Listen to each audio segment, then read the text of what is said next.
Hello, and welcome to Building High Performance Cultures, a weekly series that we talk to executives with top organizations about how they build high performance cultures and how they're leveraging their culture as competitive advantage. I'm Marty Parker, the President and CEO of Waterstone Human Capital, and my guest today is the founder and Chief Executive Officer of GoodLife Fitness, David Patchell-Evans, or as he's more commonly known, Patch. Patch, welcome to Building High Performance Cultures. How you doing, Marty? I'm terrific. And I understand we're getting you in your home in Victoria today. Yeah. Awesome. A little bit about Patch, and only a little because we could go on forever. But Patch started GoodLife from scratch, opening his first club in 1979 in London, Ontario. And from that modest beginning, GoodLife Fitness has grown into, by far and away, the largest fitness company in Canada, thanks in part to Patch's unwavering vision to transform the health and wellness of Canadians by giving all Canadians the opportunity to live a fit and healthy good life. Now, Patch is also the 2015 winner of Canada's Most Admired CEO in the mid-market category, and GoodLife is a 3-time winner of Canada's Most Admired Corporate Cultures. And I've left out a whole bunch of other things that Patch has won. We would be here and use the entire time if we talked about it. But Patch, GoodLife and the work you do and your team around health, both mental and physical, is exceptional. And I know a lot of that success and a lot of those commitments roll out of the culture you've built at GoodLife, and really, you know, the kind of the daily practices and personal culture that you have for yourself. So maybe we can start by having you talk a little bit about your own story, your own vision and mission at GoodLife, and how that culture has evolved over the years. I think the key behind the company's success, my success, has been this duality of purpose. And one is performance, and the other one is caring. And those two things have led to the development of the culture that we have. And it started with a motorcycle accident. I mean, you've heard the story, Marty. It started by accident, right? That's right. So I had a bad motorcycle accident. I ripped apart the right side of my body, tore off my chest muscles, shoulder muscles, broken arm, broken clavicle, that kind of stuff. And I was classified as permanently disabled. And I was in the rehab clinic, physical rehab clinic, and, training in there. And I said to Dave, the head physiotherapist at the time, is there any way I could get in shape faster? Because I was told to come twice a week for 20 minutes, right? And he looked at me kind of like I had two heads and said, well, you could come more often. I said, can I? He said, yeah. And in the clinic at the same time, there were Olympic athletes training using the equipment that was in there. And little did I know that I would be buying some of that equipment 4 years later. But so I started to go every day, started to go an hour a day, started to go 2 hours a day, started to go 4 hours a day.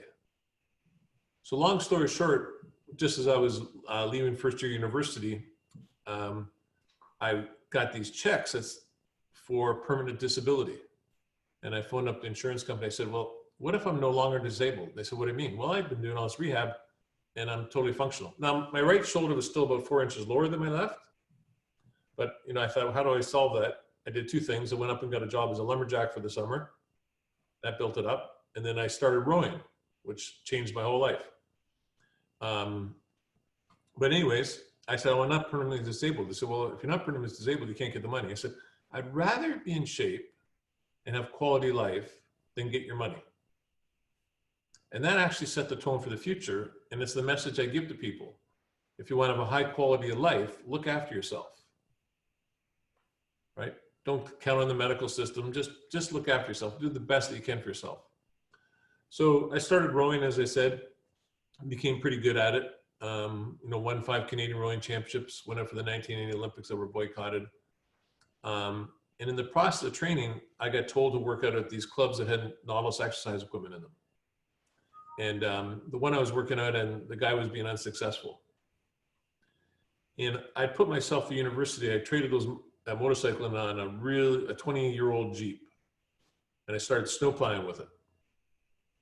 And I took that one Jeep to 5 Jeeps and trucks by the time I was doing my master's in exercise physiology. And so I was making, I don't know, $70,000, $75,000 a year going in school in the 70s. Wow. Right. And I took that money and bought a club, this little 2,000 square foot club. And, I thought, I can do this fitness stuff differently for people. I can actually get them in shape. And what most fitness clubs focused on was selling memberships. And sure, you got to sell memberships because that's your business, right? But what I focused on was getting people in shape. And that still is the primary focus. Let's change your life for the better. So as you said, our mission is to help every Canadian have a fit and healthy good life. So how could we do that? We can find out what they really need. You can find out when they need it by, create a time frame and give it to them. So, so I had all this academic background. I had an athletic background. And then, I took every sales and motivation course I could while I was running my business to pull it all together. And I thought, what are the common links behind athletic culture, academic success, and sales success? And then what's the product I'm going to give to people? And the product is to change their life. The product is to make them live better. So there's two parts. You want to make them live longer, but more importantly, you want them to have a much higher quality of life. And every study I've ever read, it shows that if you work out, an hour a week, 3 20-minute sessions, your productivity goes up 20-25%. So it's no coincidence that the most successful people in the world tend to do fitness.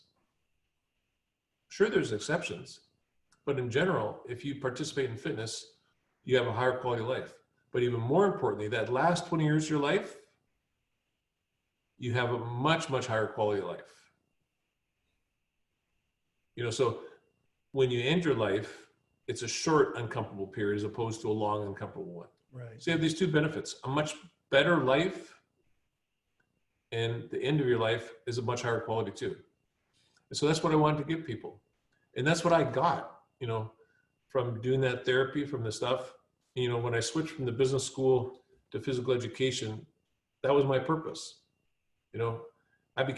This was my mission. So I've been lucky. What I love to do has enabled me to have a fit life, have a financially successful life, make a difference in people's lives. So I'm doing what I love. And if you do what you love, you tend to be good at it, right? So you've been an enormous champion.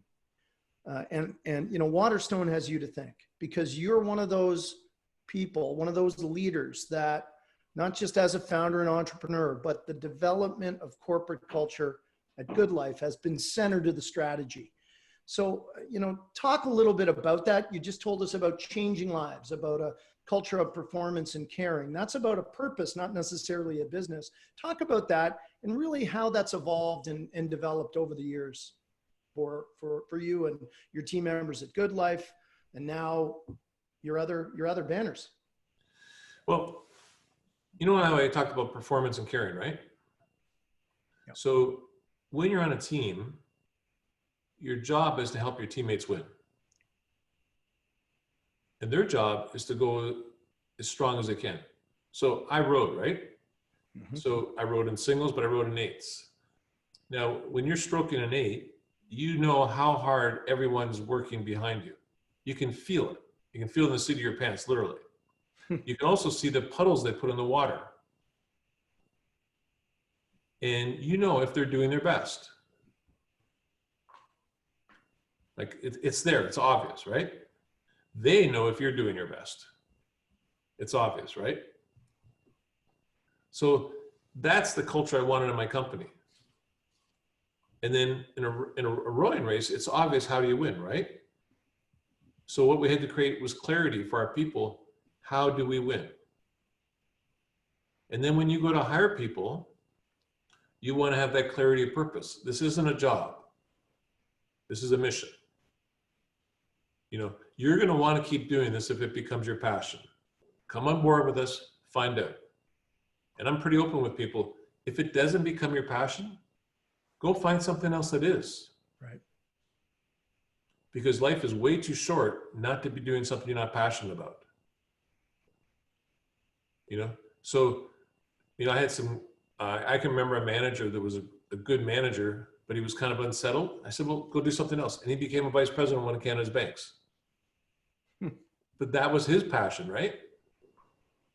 But inside our company, we have, almost zero turnover, and almost everybody's grows from up inside, right? And you know why? Because they get the passion, they believe in it, they take it to other people, and there isn't a whole lot of places to go that have that kind of passion, that kind of commitment, that kind of belief. You know, when you're on a winning team and you want to keep winning, well, this is the place to be. And to know that if you care about helping people have a fit and healthy, good life, this is the right place to be. You know, so we attract like people, you know, and every part of this, the hiring process is designed to find out if people have the same passion, if they believe in fitness, and if they're committed to helping other people. Because you can have some real hard skills, you can have real technical skills, you can have real financial skills, real sales skills, but if you don't care about the mission, then you're not going to fit. You have to be able to do both. So you have to have performance. And so on a team, you have to care about your teammates, right? You got to look after them. You got to have their back, so to speak, right? Mm-hmm. It's the same at the clubs, same in the company.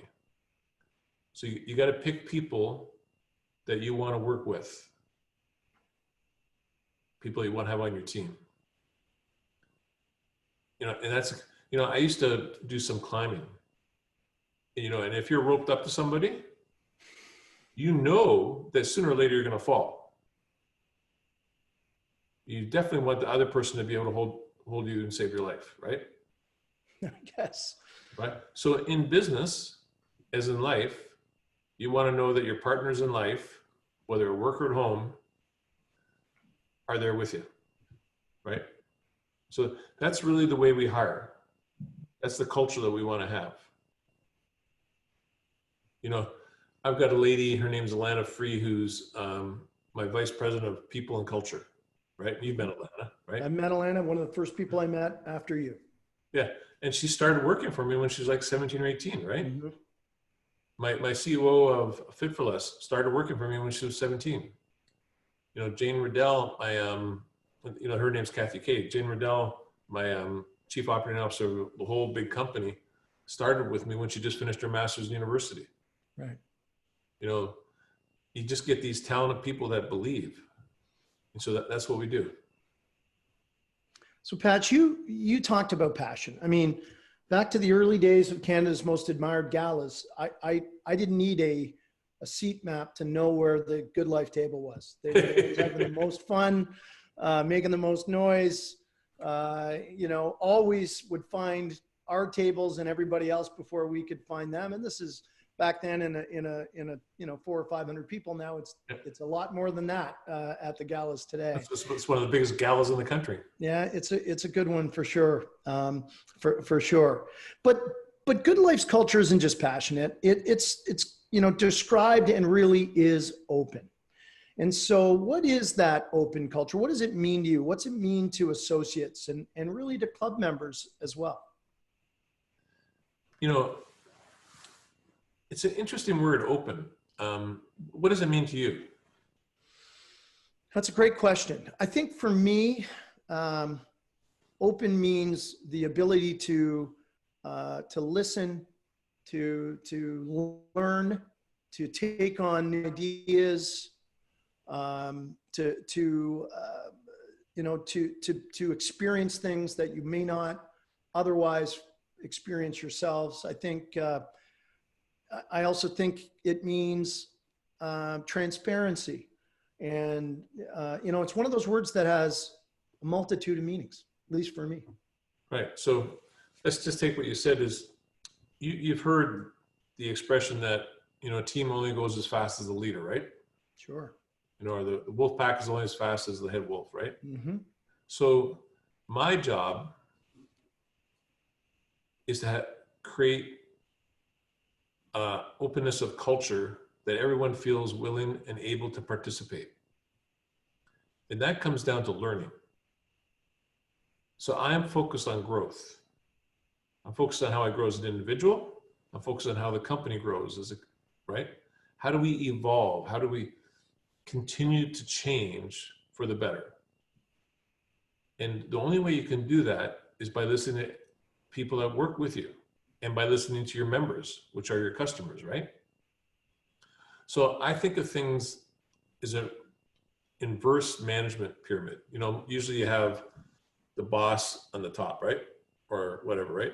So I think, okay, I'm the owner, I'm in the bottom. The members are up here, then the associates, then management, and then me. So all that information should trickle down,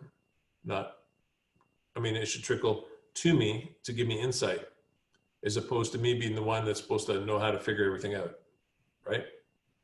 What I want to do is listen. My most important characteristic of success is listening, right? Yeah, you know, I get all these people say, well, you're a visionary, right? And you can see all these things and you see 10 years ahead of the curve and all that kind of stuff. Well, the reason I can do that is because I listen to everybody, right? So it's not just what's the new upcoming trend, it's what are people doing, what are they saying, what do they want, how do they feel? And feeling is one of the key things. So, you know, our core values are caring, honesty, integrity, trust, passion, personal fitness, and peak attitude.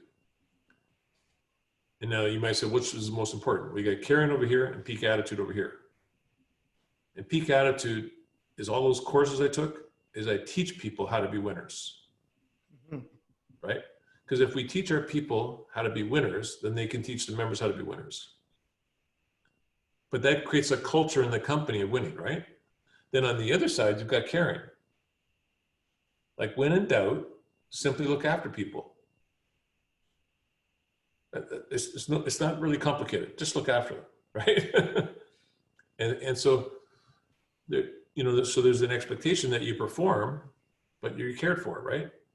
And that it goes right back to the whole thing that makes you successful. And that's what really creates the openness. You know, you have practical things, like we have a thing called GAIN, which is where our staff have quarterly meetings, they come together and they volunteer to be on this committee, which tells us how to run the company better.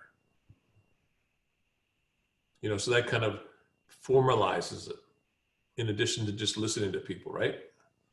And then all the upper management, you know, they have a schedule where they go to the clubs and show up and just walk around, talk to people, see what's going on. And then we have a conference, you know, we also run the Canadian Association of Fitness Professionals, which is the biggest fitness conference in the world, right? Mm-hmm. And I started that to educate my staff and all my competitors so that the whole industry would get better. But, you know, at that conference, we have courses of just about how to be your best person. And then inside the company, we have all kinds of reward systems, including the top 1,000. We take the top 1,000 people in the company and we give them a day, like put them up in a really nice hotel, give them speeches, great food, great learning opportunity, and give them, you know, some swag, and they get recognized, right? Yep. So that's just one of the little things we do all through the company, from, you know, swag from when you work for 1 year and work for 20 years, right? To recognition. So it's all about recognition. It's all about rewards. It's all about performance. It's all about showing you care.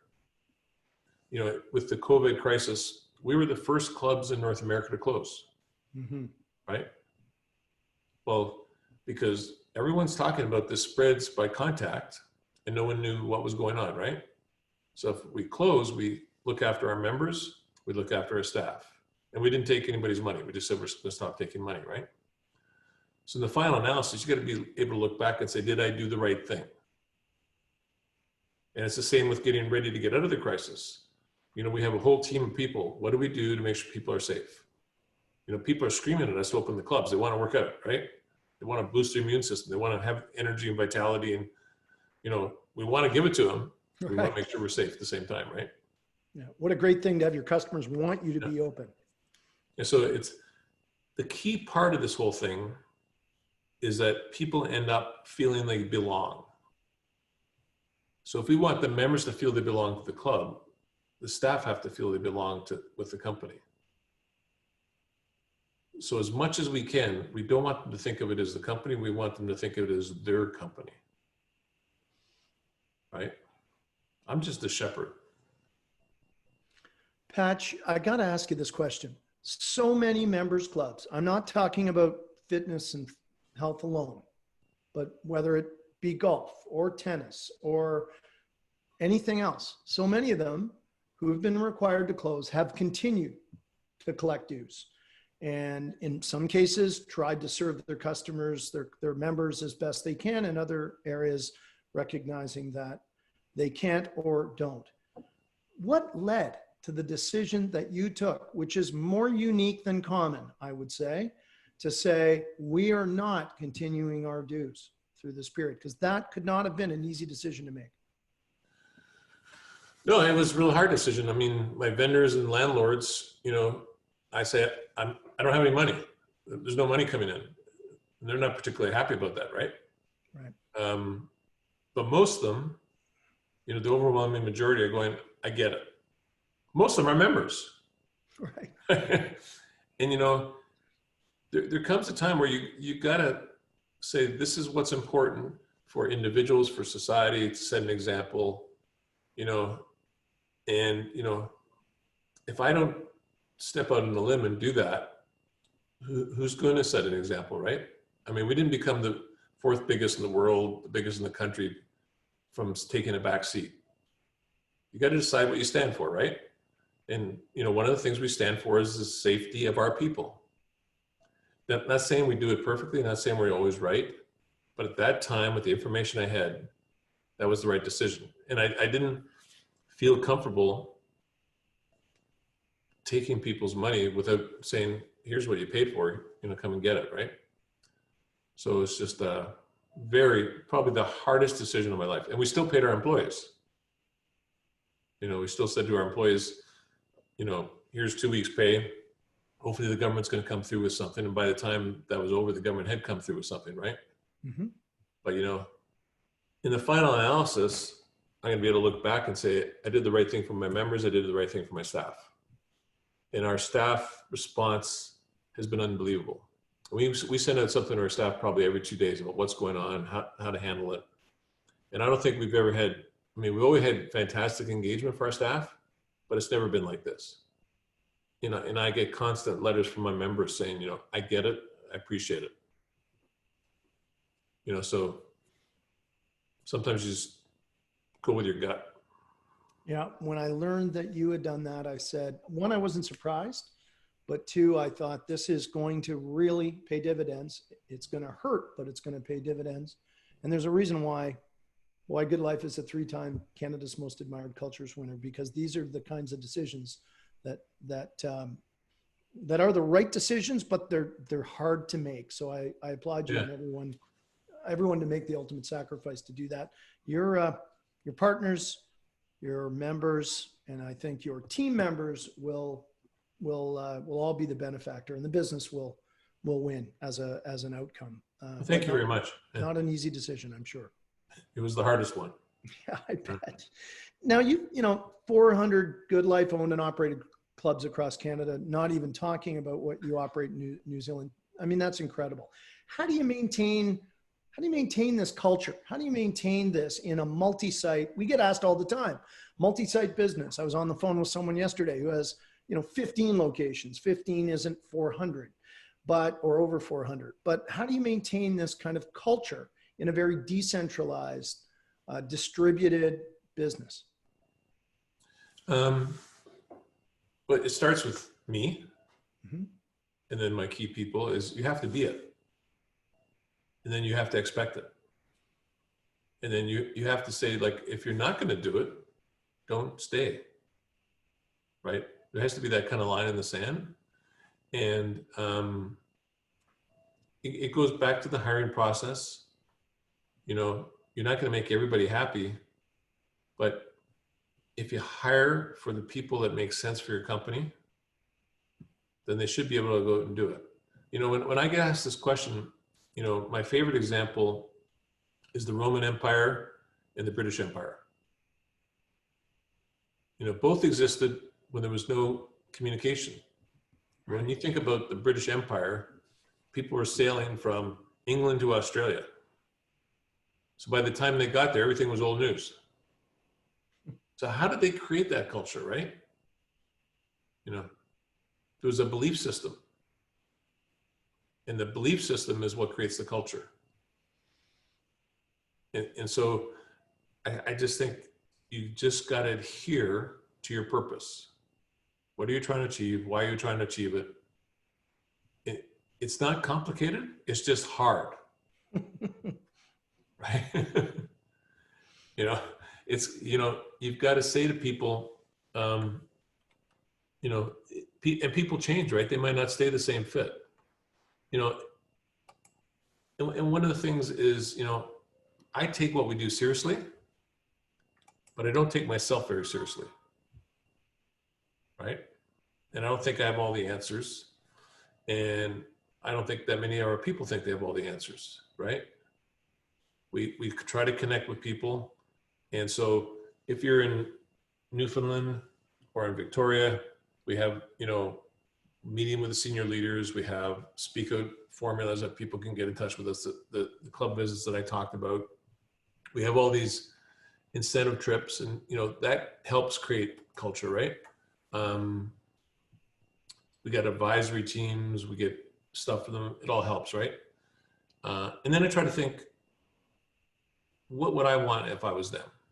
Like, for instance, we give, most people past a year that have worked for us get a $2,000 a year education allowance, right? Because I want people that want to improve, right? So we help them, they get better, they help the members. And it really comes back to helping me too, right? It's a circle of, and it's not the Lion King. It's you can call it circle of influence, circle of life, whatever you want, right? And I think another thing that makes a difference is we're a company that's female heavy, in that we have more female executives, more females working for the company than we do males. And I get asked, why is that true, right? Well, my grandmother was a great example to me. My mother, my father died when I was a little kid, so my mother was a great example. And, I just kept running into women that were leaders, right? And so our culture has also been built around that strength, right? And I think that's something other people don't get, And I just feel that, one of the biggest benefits we've had is because I grew up in a female-led household, I didn't know any different. And we're subject to the culture we grow up in. So, it's just natural to look for the strength that I'd witnessed as I grew up and want it inside my company and to help me. And then, that really helps. And, we have more female members than we have male members. Well, so then obviously you should have more females working for you. And, when you talk about openness, maybe that increases the openness, but it definitely is one of our greatest strengths, and so it's things like that, just over the long run make a huge difference. David, what trends do you see, coming in terms of how you continue to build high performance culture? The trend that's coming, I would actually say, is the trend that's here.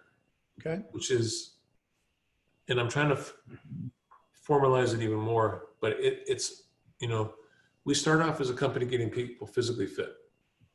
And the side benefit of physical fitness is mental fitness, as I talked about productivity, right? Mm-hmm. And studies have shown that physical fitness is one of the best things to deal with, depression, anxiety, stress, right? And so to answer your question, where are we going? I want to show people that, physical fitness is one of the best ways to help you be capable of working from your heart. And I want to show people that physical fitness, it helps you work, let's call it from your soul, right? That's where caring comes from. So how do you combine these things in the highest growth of yourself as a person? How do you combine everything together? So you can't really focus on the other aspects of your life if you're feeling lousy, right? It's hard to think about giving to others. It's hard to think about caring for others if your vitality is low, if your energy is low, if you're not sleeping well, if you're out of shape, right? If you look after yourself, I'm not talking about being an Olympic athlete. I'm just talking about looking after yourself. If you look after yourself, then you have something to give to others, right? You can fill up your cup. Like I'm in the process of creating a simple 21-minute, 21-day guide for CEOs, for leaders, right? And what I realized from this crisis is that all these decisions that have to be made, which evolve the company, can be kind of lonely decisions. That's for sure. So my team gives me fantastic advice, and at the final analysis, I have to decide, right? And so I thought about it. Well, I'm not the only one having to decide. There's everybody else. There's somebody at every business, every charity that has to make that decision, right? Who's filling up their cup? Right. So I thought I'm making this 21-day guide so that when someone gets up, they spend 21 minutes filling up their cup. Because you've heard the old adage: "Is your cup half empty or half full?" Right? That's right. How do you keep it half full? Right. So I want to give some input to people based on all the stuff that I've done for 41 years in business. How do you keep your cup full? How do you keep it half full? Right? How do you have the energy to give to others? So that's my goal from that perspective, right? I think that's fantastic. We're working on some things as well at Waterstone, as our purpose is building high performance cultures. And I can see a few things happening that are completely in line with that. I think personal wellness becomes core to corporate culture. Yeah. Now, I think whether it's mental, physical, emotional, spiritual, it's going to play an important role, and organizations are going to require to have that as part of their culture. I think more personal and team performance is going to be there, whether it's in offices, in remote locations.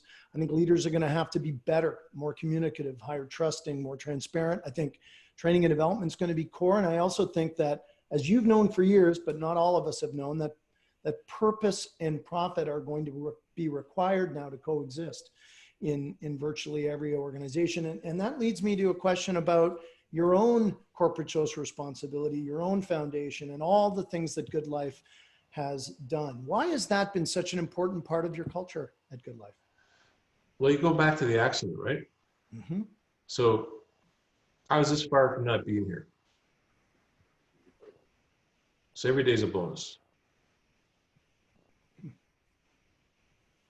So, if I can give back at any time, it's great, right? I remember that first year in university, towards end of school, the Special Olympics had their first winter event. And I went and volunteered for that event, right? And I worked with this young man who would have been about 21, 22 at the time. And, it was a fantastic day, taking him through the whole day, showing him how to snowshoe and stuff like that. And little did I know that, 20 years later, I'd have my own special needs child, right?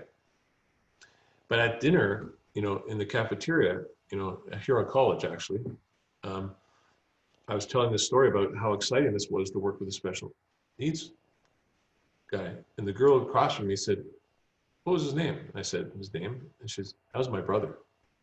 Wow. Right? So that woman became one of my best friends and is the goddaughter to my daughter. Amazing. Right? So the reason for the story is I believe that as you give, you get back, but I don't care if I get back. I just like giving, right? Because I've gotten so much, right? And I haven't noticed that when I give, I lose. I've only noticed that it helps people, right? So yeah, we've probably given well over $40 million away. Wow. Right? And we'll give more, turn this crisis around, we'll have more money, we'll give more money away. For a variety of different causes, from the hospitals, a bunch of different hospitals we're partnered with, to autism research, to Unsinkable, my wife's whole program, to help people with mental stress and coping with life. It's, all these different things make a huge difference, right? And I don't think of it as a responsibility. I think of it as an opportunity. Yeah, you're one of the first people I've ever met that, for lack of a better term, you hear a lot of it being called as the karmic business model now, which is, you just give and good things come back. But I think it's interesting to hear the story of how this occurred. And I always find that when you do it, and it just feels good. Well, I got given an honorary PhD from the University of Western Ontario. The chancellor was Joe Rotman. And I didn't really know him. I got to talk to him. And he says, "Hey, Patch, come and see me." So on my 60th birthday, I went and saw him. So he spent a whole afternoon with me. And he told me about how his highest and best years of his life were when he started to give things away, right? Now, I was already in the camp. I was already believing in it. But to hear such a successful person like that talking about it, right? And we talked about how it's not just enough to give money. You got to give intellect. You got to give passion. You got to help the way you've been helped, right? So we gave a lot of money to help build the big autism center in Vancouver. It's the biggest one in the world, right? But you can't just stop there. You got to give them more input, right? Stuff like that. The research we did on autism has led to centers focused on gut research around the world. So you have no idea of when you do something small that has ripple effects. Yeah, for sure. And so I'll ask you one final question, Patch, Sure. and that is, a young entrepreneur, a young leader, someone who's looking to start what they hope to be a high performance, organization. It might be a business, a not-for-profit, and they want to take that culture as competitive advantage journey. What is the one or two pieces of advice that you would give them as they kind of start on that path? I'll go back a bit. Okay. So you asked me about, corporate responsibility and stuff. So things we've done in the last little while, we have a matching program for donations. So any employee we'll match up to $200. We've given money to Indigenous people up north and helped build rec centers. The GoodLife Kids Foundation gives away $1 million a year, right?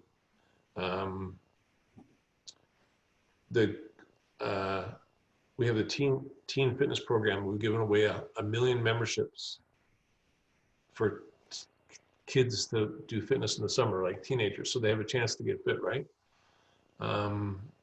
The Peter Monk Cardiac Center, we focus on women's heart research, right? Supporting the We Foundation, Right to Play, stuff like that. And when you hear all that stuff, that's a reason all by itself to be in business, right? So you're an entrepreneur and you want to make a difference for yourself, for your family, for your loved ones. Part of it should be to make a difference in the world. So the goal here as an entrepreneur is, how will you affect the change that affects others? And does that become a love? Right, so if it's a tech solution, how does that tech solution help all different people, right? If your purpose is just about making money, I don't think you'll be very successful. Even if you make a lot of money, because you're just going to have this big hole in your heart and a lack of direction, right? Because we've met people that have a lot of money that aren't happy. So if you're an entrepreneur, take the skill set you have and focus on something that you love, that makes a difference, not just to your staff, but to the people that you're doing it for, right? And, you know, it doesn't matter what it is. It matters that you enjoy it. You know, most people have heard the scenario, but I'll give it again, is, you know, there's two people building a brick wall right beside a church, right? And guy walks by and says to them, well, what are you doing? One guy says, well, what's it look like? I'm building a brick wall. And the other guy looks up and he says, I'm building a monument to God. That's the difference, right? You know, or the one I use with autism all the time is two people walking along the beach, and there's a guy picking up little sand dollars and throwing them back into the ocean. So, you know, 10-year-old kid throwing these sand dollars back in the ocean, because if they're left out, they die, right? And the couple walking along the beach says, well, why are you throwing those sand dollars back in the ocean? You can't save them all. And he picks one up, throws it back in, but I saved that one. So an entrepreneur needs to think like that. I need to make a difference in one person's life with my product or my service. And if I do a great job, it'll affect, they'll talk about it enough that someone else will want it. Then when 2 people want it, 4 people want it. And when 4 people want it, 8 people want it. Then I have to create systems so that 16 people want it, 32 and 64, right? So when you go back to how do you have the culture in 400 plus locations, like, what do you do, right? And give me another example. There was a lady, Jennifer Hamilton runs Auction Yoga and Fitness. And she had 35, 40 franchises. And she wanted to grow. And so met with her. Long story short, I bought 60% of her franchise company to help her grow. Now she's really entrepreneurial lady, super smart, driven, all that kind of stuff, right? But our core values were the same. Because as the guy talking to her, what did Jennifer do before she started getting into this stuff? She worked with kids with autism. Right? You know? And when I talked to her kids, like, you know, they were great kids, right? So I thought, this is an entrepreneur that wants to make a difference in the world. Because that's what we talked about. We didn't talk about systems, right? We talked about how do you do it, right? And so if you as an entrepreneur are sitting and listening to this, you know, and you're 20 or you're 60, the idea is, how do you get back to what got you to think about this in the first place? You know, how do you move beyond what the bank says you need to do to what you want to make a difference at? Yes, you have to meet your financial covenants and you have to do all these different things, right? But that's got to still be driven by what am I going to do that makes society better? What problem am I going to solve that enriches my life and enriches others? And then I firmly believe if you do that as an entrepreneur, you'll be successful. And even if you just break even if you're unsuccessful, even if your idea just doesn't hit gold, you will still feel really good about it. But your odds of being hyper successful are greatly enhanced when you're doing what you love and you make a difference, right? Hear, hear. Hear, hear. Well, caring, peak attitude, passion, kind of that inverse pyramid, help to others, winning. You know, Patch, we could have had this conversation 13 or 14 years ago when we met. In fact, we did. And many of those things came up then. So the more things change, the more they stay the same. The difference is the organization's a lot bigger.